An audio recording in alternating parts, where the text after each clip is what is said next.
So I think I'm starting to think we're jinxed, Mr. Malaro, because I didn't get any audio on that. And I feel like Judge, maybe we are ready. I think you upset somebody at IT. I'm not sure. All right, this is in the matter of the people of the state of Michigan versus Sean Raymond Carter, file number 23-21636FC. I have Salvatore Malaro appearing on behalf of Mr. Carter. I do have a plea agreement form in the file, and I think I said Isaac Sneed on behalf of the people. So, Mr. Malaro, how do you wish to proceed today? Judge, pursuant to the plea agreement, we will proceed that way. So the plea offer that I've received from the prosecutor's office is that the defendant will plead no contest count 2 and count 5. There will be a minimum prison term of 3 years. So he'll be sentenced 36 to whatever the maximum is on this offense. And count 1, 3, and 4, as well as the habitual offender supplements, would be dismissed at the time of sentencing. Is that a correct recitation of the plea, Mr. Malaro? It is, Judge. All right. It does say, let's see here. Okay, and it does require a lifetime electronic monitoring. So, all right, Mr. Carter, you want to raise your right hand for me? Do you solemnly swear or affirm to tell the truth, the whole truth, and nothing but the truth? I do. Now, Mr. Carter, I have just read off the plea agreement form. You've heard that statement, or we've heard the plea that was placed on the record, as well as the attorney's agreement. Is it your intention then to plead guilty to count 1, criminal sexual, wait a second, count 2, criminal sexual conduct, 2nd degree, which carries a maximum penalty of up to 15 years in prison, along with lifetime electronic monitoring? And then count 5, well, do I have an amended information? I probably do. Yes, I do. So count 5, which is criminal sexual conduct, 2nd degree, person under 13, which also carries a maximum penalty of up to 15 years in prison, along with lifetime electronic monitoring. But the plea agreement is the minimum sentence would be 36 months to 15 years. So is it your intention to plead guilty to that charge?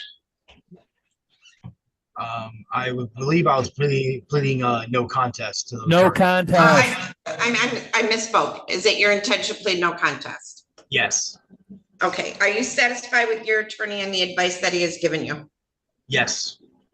Neither the prosecutor, the defendant, nor anyone on the defendant's behalf has discussed any other possible sentence with the court. Is that correct, Mr. Malaro? Yes, that's correct, Judge. And Mr. Sneed? Yes, Your Honor. And is that correct as far as you're aware, Mr. Carter? Yes.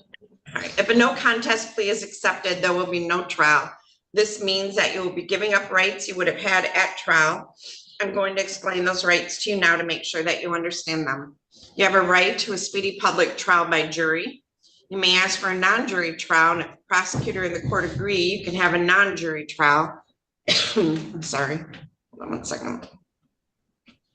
You have the right to be presumed innocent until proven guilty beyond a reasonable doubt. You have the right to have the prosecuting attorney prove beyond a reasonable doubt that you are guilty, and you do not have to prove anything. You have the right to be present at trial and have witnesses against you appear at your trial and have and to ask those witnesses questions. You have the right to have the court order any witnesses you have for your defense to appear at the trial. You have the right to remain silent during your trial, not to have your silence used against you. However, you also have the right to testify at your trial if you want to testify. Do you understand that if your plea is accepted, you may be giving up the right to appeal issues that would otherwise be appealable if you were convicted at trial? Do you understand that? Yes, ma'am.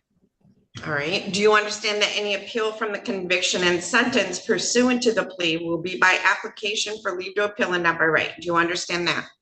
Yes.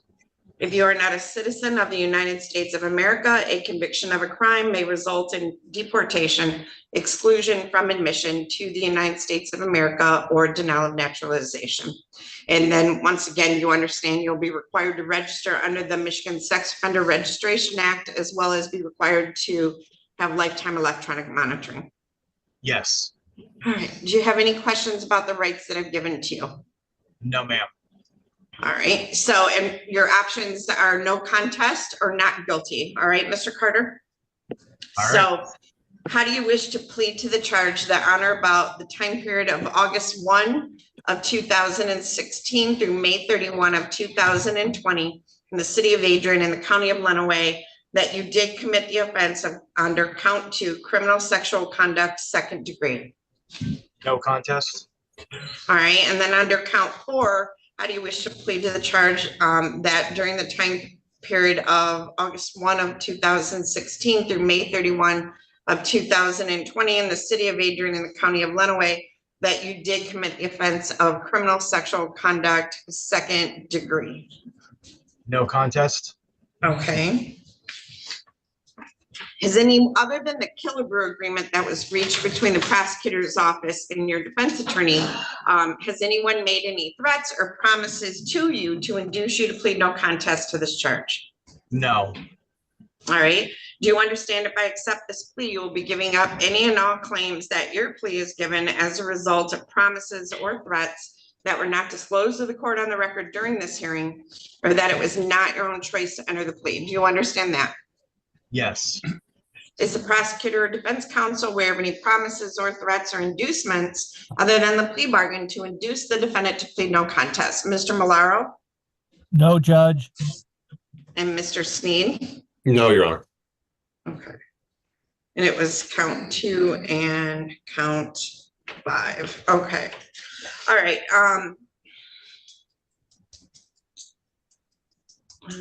Has your attorney promised you any particular sentence or estimate what your sentence will be other than the minimum term of 36 months?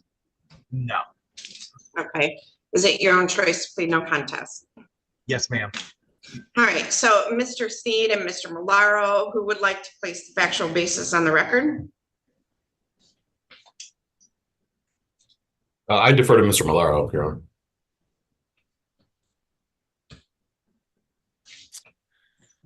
Can the court hear me? I can. I think there's just a delay before your mic activates.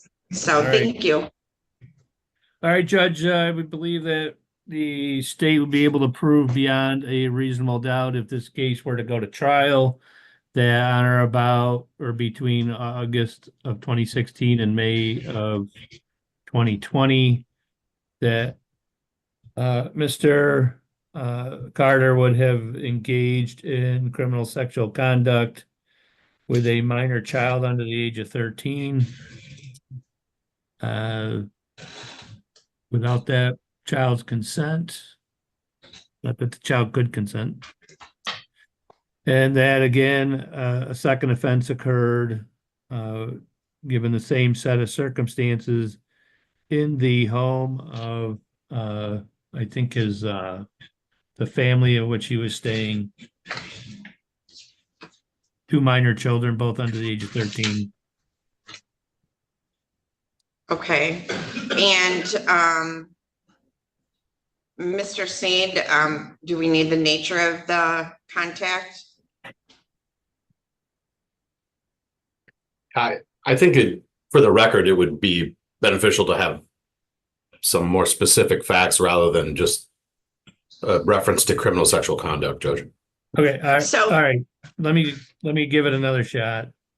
Well, I mean, Mr. Malao, for purposes of count 2, the sexual contact or conduct, would it be that he engaged in sexual penetration, penis and mouth with the victim EC? So, Judge, it'd be a oral sex with respect to the victim known as SV. And, Okay. And the oral sex would be penis to mouth or mouth? Yes, mouth to vagina, and I believe Okay. that child would have been under the age of 12.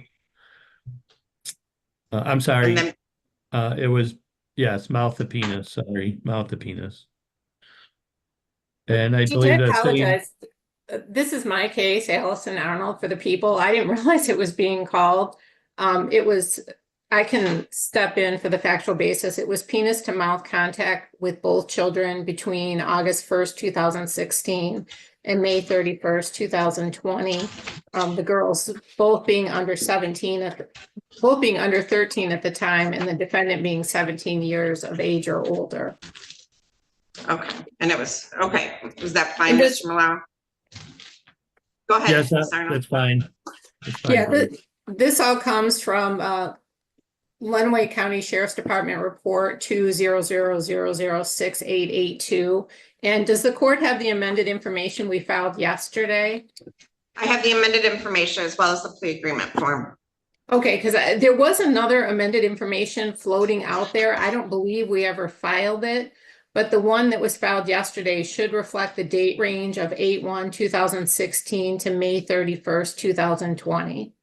So I have none of which were filed. I just have a copy that was probably emailed to my staff yesterday. So I don't have the filed copy. I just have the copy that was provided to my judicial assistant yesterday. It's not timestamped, so, but it is those dates, yes. Okay, we will file that today, Your Honor. Okay, all right. Anything else, Mr. Malaro? No, Judge. Based on the facts placed on the record and from the information contained in the police report, court finds beyond a reasonable doubt during the time period of August 1 of 2016 through May 31 of 2020 in the city of Adrian in the county of Lenawee that the defendant did under count 2 commit the offense of criminal sexual conduct second degree by engaging in sexual conduct of penis in mouth with a minor under the age of 13 while the defendant was over the age of 17.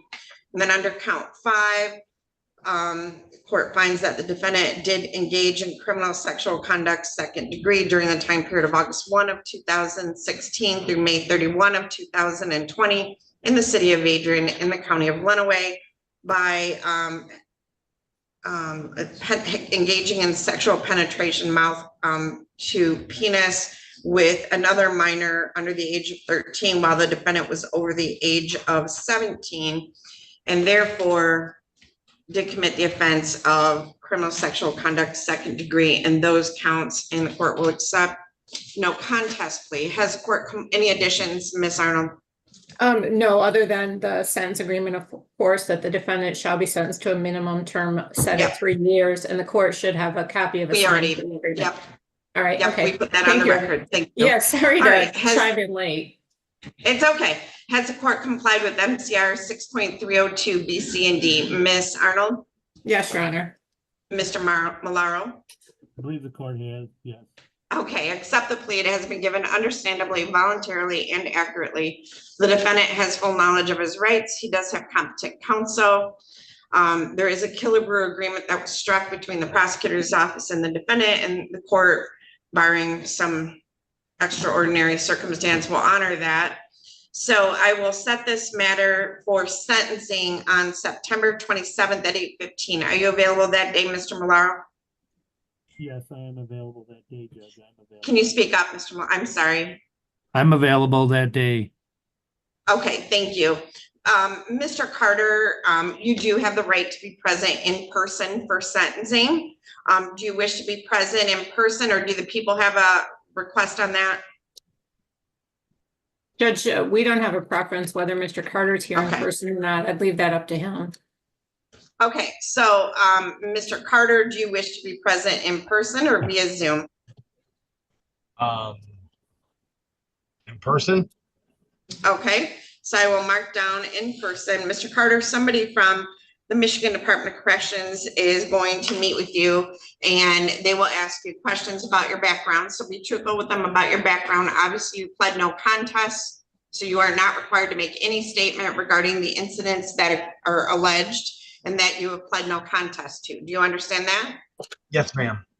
All right, and we will see you back in person on September 27th at 8:15. Thank you, Mr. Carter and Mr. Lau. Thank you. Thanks, All Judge. right.